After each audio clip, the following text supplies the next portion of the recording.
Welcome in to the Fantasy Football Lab. This is the first week of football. It's back. I'm Arlen. This is Nate. How you doing, Nate? Doing good. We're getting ready, man. It's like I probably need to change my shirt. I've been wearing this for too long, but you know, we're, Few we episodes. are a few episodes now with the same shirt. But obviously, I love my boys. But yeah, excited to get started here. We've already talked about um, all the things we need to do to make sure our lineup's set. We've pre-broken down what Thursday night football looked like for us because duh, why not? And then as we jump into this, the next big thing is like, where do we need to go get some value in the waiver wire before they become hot names? So I think that's what we're talking about today, right? Yeah, it's extra special and important in the beginning of the year, the first week, because we don't know anything yet. As though, I mean, if you caught our Thursday night football predictions or future, we travel in the future and we pretend like we knew everything. And that's what we've done in our drafts. That's what we've done in early waiver wire. We find out the truth and we could be wrong. So throwing in some players, just some lotto tickets that might completely alter your entire fantasy football season, or it might not make a difference at all. But some people that we're stashing is what we're going to be talking about today.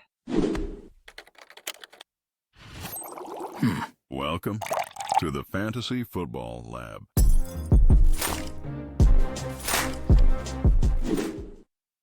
First of all, I want to thank everybody. We are at 112.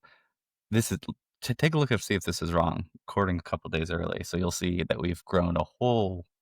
Looking into the future, one subscriber since then. But these are just conversations that Nate and I always had, and then one day we hit record. We just like fantasy football a lot. So it's not always, who should you pick up on the waiver wire today? Who should you stash? Though this is this episode, but it's also tips and tricks, cool fantasy types that, like formats that we like, settings that we like, features that we want, history of fantasy football, all around dynasty redraft, every type of league type. We just like having those conversations as it feels like we would have had them ourselves anyways. So it usually ebbs and flows throughout the year with what's going on, including strategies and tips that we did this week. So thank you for everybody. We're still 100% success rate and reply rate, I guess, on the replies to the comments. Even when you give us so much hate, we like hearing how wrong we are. Like how I brain farted and somehow didn't catch that I said Odunze 3 times when I was talking about Ohio State wide receivers. I didn't mess up the school. I messed up the whole person's name. I was thinking of Olave. Thanks for calling me out. I felt gross right when I hit publish. Fair It's not enough. like it And was our then best video so far. yeah, or anything like that. Some other very passionate takes that came out of that. I'm hoping that I'm right about Cam Scatterboot, but we have folks that are out there that are calling us crazy because they Yeah. think he is slow as all craziness according to preseason, because preseason matters so much. We also got tips too. They said you should put player graphics up when we're talking about play, which I love that idea. I've thought about it myself. And to who suggested that, I agree. And once our average isn't 5 people that I'd be doing it for, I'd gladly do that. We have families and actual like day jobs. This is just recorded conversations. So as we grow, we'll enhance. But for now, bear with us. Yeah. Thanks a lot, everybody. All right. So week 1 stashes. Um, I'm gonna go with my favorite here first, which is Okay. Thornton from Las Vegas. That man is huge. That is a man child. He is 6'5", 220 pounds or something like that. That guy is massive, and there's a lot of question marks. Amari Cooper's in, but he's older and he hasn't been doing anything special. We've also got Actually, Myers. Why do I say it actually, wrong? late breaking. I don't know if you saw this, but Amari Cooper is saying that he's retiring. No, he's So not. he literally said he does not feel like he can have the desire to play the game anymore. He is telling the Raiders that he is retiring from the game of football. You're kidding. So I When did thought that? Thornton When was that was a announced? gem. That was literally today. Give me a second here. So between Amari Cooper saying he's going to retire and fact check that for me. I hope that's what you're doing right now. And Oh, I should check that, huh? Before we go too far here. Cooper. then between that and Jacoby Myers requesting a trade earlier a couple weeks ago, a lot can be said about the potential available balls being thrown around in Las Vegas. So I thought Thornton was a great call. I like Beck there as well. So look at you. Hmm. Just so the entire universe and internet is aware, when I told someone I to was go listening. What were you fact check saying? what I was saying, he, instead of fact checking, was jumping into multiples of our leagues. I did and fact check first. That's what I meant. I had to fact check before I adding actually Thornton, and he went ahead picked and him added up. Thornton. His quote unquote favorite waiver wire Okay, stash. that was the wasn't only. I already was trying added. to make trades to make room available, and since I made room, I didn't make a trade, and this news couldn't wait any longer. Thank you for telling me. I got my boy.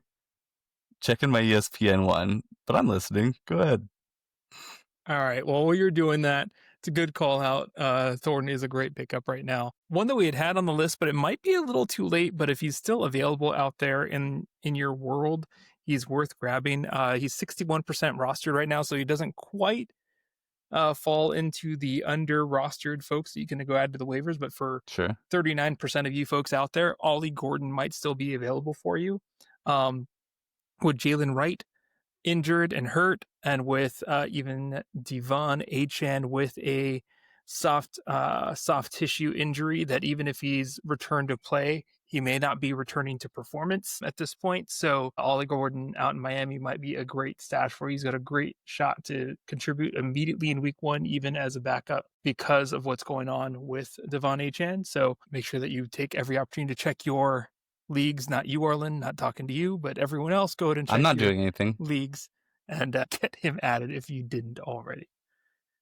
I like that one a lot, and yeah, most leagues, especially competitive ones, are going to have him taken. But it's worth a gander. I'm always surprised at well, I compliment the leagues that I'm in a lot by when I see these waiver ones or stashes and they're all already owned. It's a testament to how strong your league is, I think. But people fall through the cracks all the time, and people make some wild decisions. Like Waller in his prime was dropped because he was injured in one of my leagues. I didn't even see it. I wasn't looking for a tight end, but I should have been looking to see if there's any surprises. So, man, a tips and trick one that I didn't even mention is to check your waiver wire on Wednesday and see who was dropped.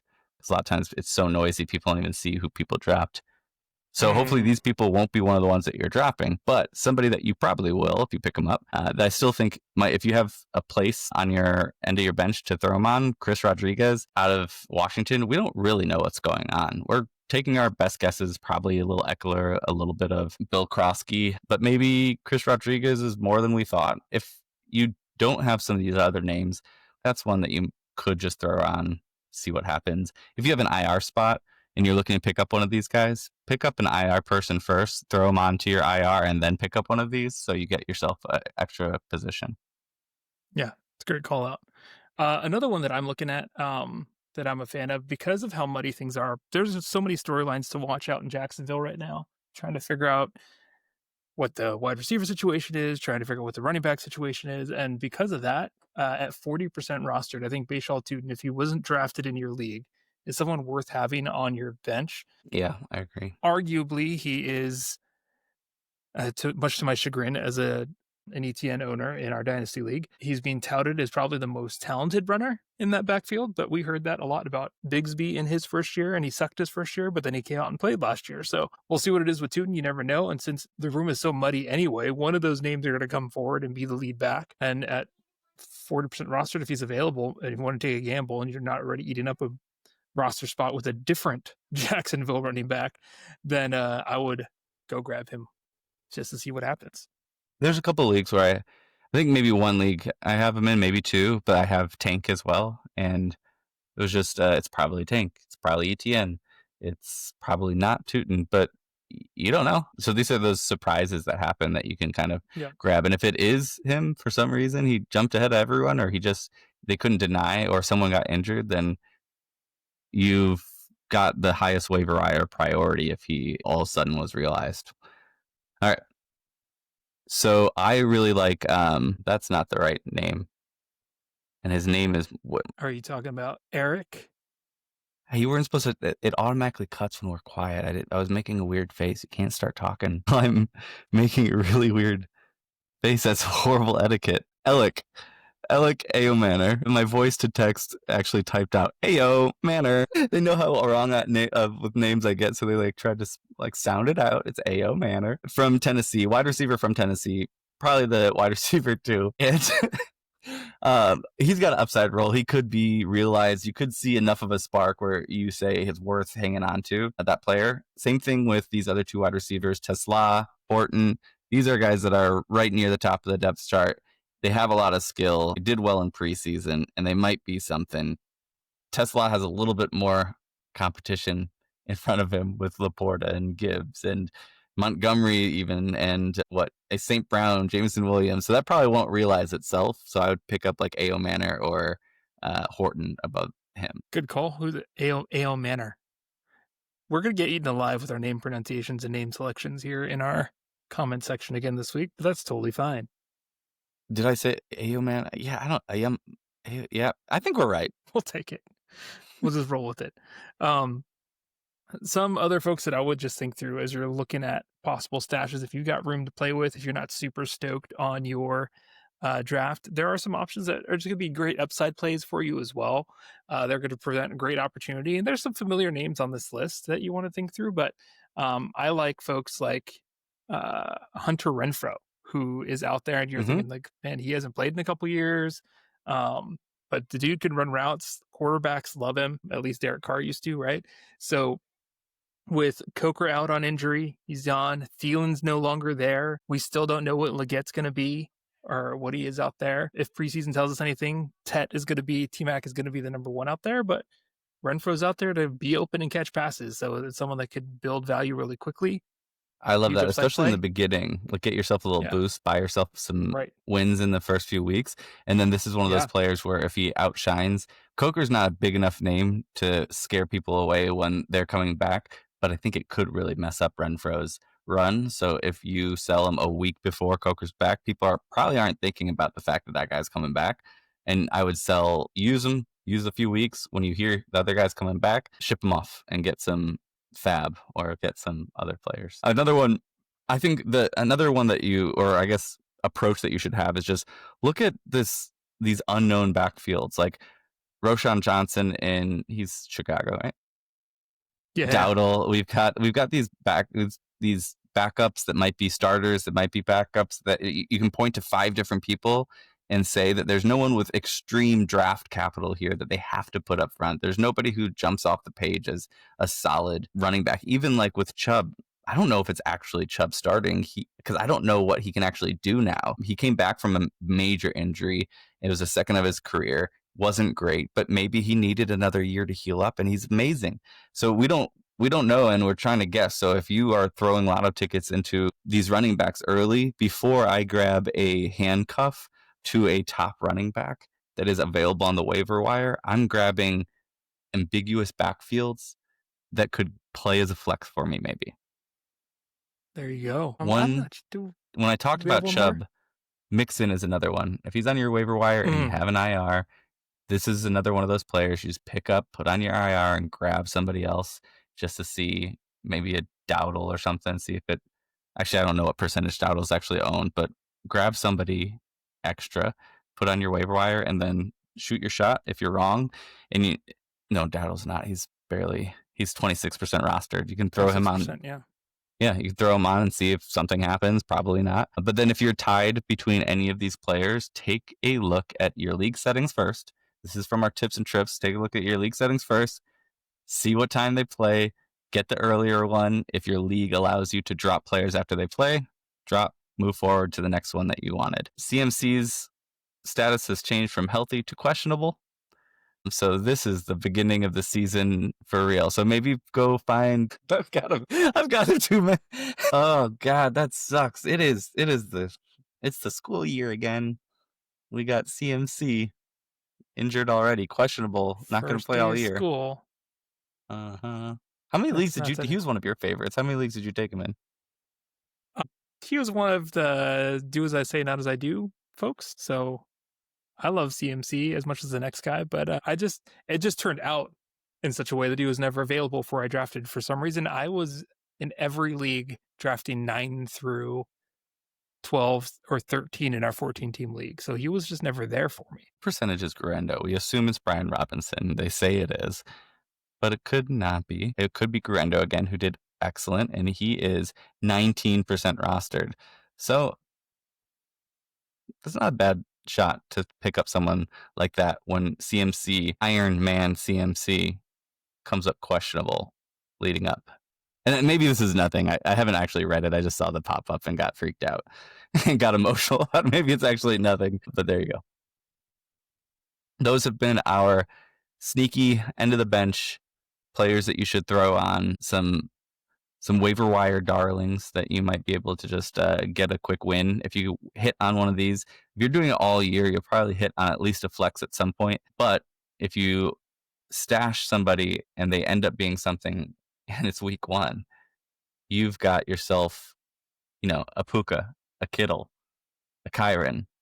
They exist, that happens, and these stashes become something sometimes. And if you hit the lotto ticket, that can carry you through the rest of the season. All right, Nate, anything else you're throwing out? Nothing super sexy. One last name that I did have out there, and I know you're trying to end the episode. No, I want to know what I got my sleeper one up. last person that I have out there, because the big thing in this wide receiver room is that we don't know who's going to show up as the heavy target, and they haven't been known over the last few years to have an all-star guy. So someone that is always consistent and was when he was a Charger, Joshua Palmer out in. Oh, yeah. Yeah, you've mentioned him a couple times there. I don't think that's a Buffalo. bad one at all. I love some Joshua Palmer, but apparently, talk about these like unrealized, like that wide receiver room. I don't know what to do with it or who's the person. 100%. And it's last year the answer was nobody. So what is it this year? Could be somebody, and I could point to any one of those players, and if you said that's the person who ended up on top of over the others, I could believe it. I would buy into it. Joshua Palmer is great at being the number 1 wide receiver when he's the number 2. So there's other people, there's no clear number 1, and that's where Joshua Palmer shines. Okay, so in Dynasty, I have a question. I need advice. I don't think he's going to do this. I've been trying to buy Thornton for so long from him. Would you trade away Michael Wilson for Thornton? Yeah, do it. I'm going to add Tipton in there too, and $1 of fab. Did you see that in the Harrison trade I had $1 of fab? Hate it, and it's hilarious. I don't think he'll accept that. All right, we'll update you guys if he accepts that trade. And it was rejected. No, I'm just kidding. That's CMC questionable. Pong is freaking out in one of the leagues. He feels our pain. All right, guys. Because he drafted, so in our Guillotine League, he drafted him super early, if I recall correctly. Yeah, he went super early on him. I'm not really sure how many. I think I only have CMC in one because I kept hoping that it would fall. God, the calf issue. Yeah. The one league that I might have had a chance to get CMC, Pong drafted him at 4th overall. That's insane. 4th overall. So at 5th overall, I was able to grab Gibbs. So he had to skip past a lot of people I don't think I would have grabbed him that high, but a lot of people were really high on him. The only Robinson is taken in every league. Of course. I'm scouting here. The only league that I have Robinson in is luckily the league that I have McCaffrey, and I drafted him like a round or 2 early just to make sure I had him. All right, cool. Well, that's been that. Subscribe, Road to 150. Leave a comment, have the conversations. Let us know what's valuable, because there's tons of people doing like waiver wire stuff. There's tons of people doing rankings, and they do it way better than we're willing to do it. But if there's other stuff that you like listening to and you kind of want to talk through strategy-wise throughout the season, trade advice, ask your questions, we can answer them here. Topics, throw them out there, and we can consider them for some episodes, because we talk fantasy year round. All right, Nate, it's been real, man. Peace, dude. Good luck, everybody.